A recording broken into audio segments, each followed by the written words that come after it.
Everybody, thank you so much for being out here today. You don't know what this means to me and my 3 little granddaughters.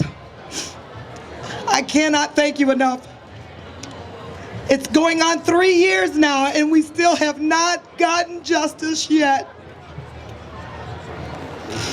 My heart aches for what happened to my son, but I know that they can't do any more harm to him because he's in a much better place now.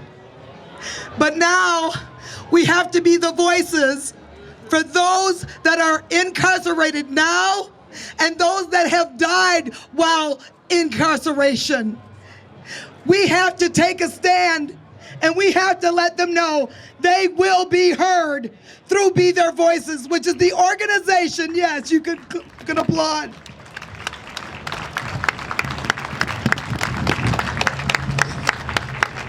This just isn't about Hardel Sherrell. This is about Tony May Jr. This is about Stephanie Bunker. This is about Naja Khan Powell.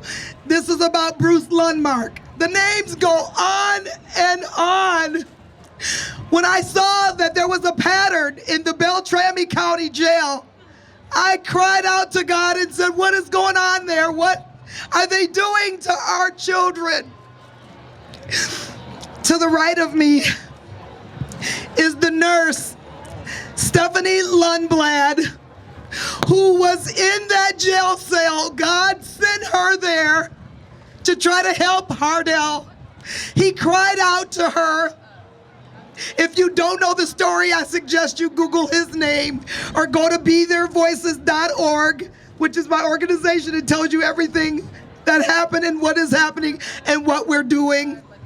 But she went in there as a nurse practitioner to try to help save my son's life. She cried out too, and she got them to send him to the hospital, but they didn't take her concerns seriously. So what did they do? They sent Hardel right back to jail for him to die 2 days later. And let me say, he died a torturous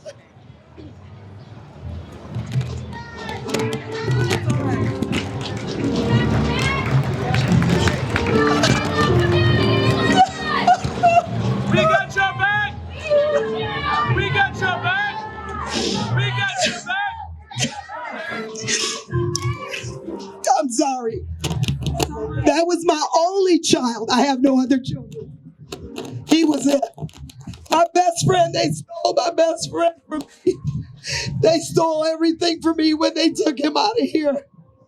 But thank God, there was a woman of God that went into that jail cell, and she saw that Hardel was dying.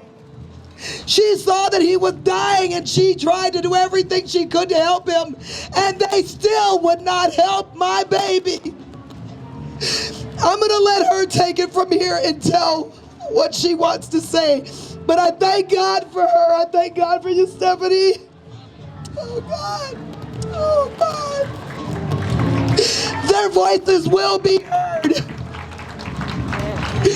Their voices will be heard. I need you guys to help me get the word out there about Be Their Voices. We need the support. We need you guys to stand in solidarity with us. Go on our page, please. Spread the word. It could be your son or daughter in a jail cell. You don't know.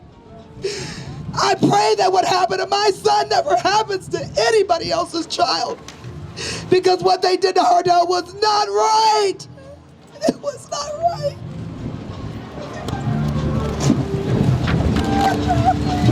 First of all, I want to give my condolences to everyone here who has lost a loved one due to the systemic racism that ravages our country.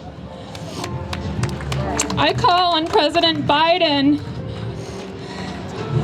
We have been working and through COVID-19, but we got to start working and focusing on some of the major issues. And some of those issues are criminal justice reform. I call on him to take a look at what is happening in the Minnesota County jails. Yes!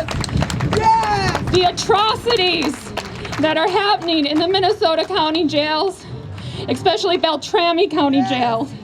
I want him to Google Hardel Sherrell. In 2018, I walked into a jail cell. He was laying on the floor in a diaper that was soaked with urine because no one could change it. He was full of urine and sweat. He could barely move. I tried to get him help, and I failed. No, you didn't. No, you didn't. You spoke up. I thought they were sending him to a medical facility where he would get care.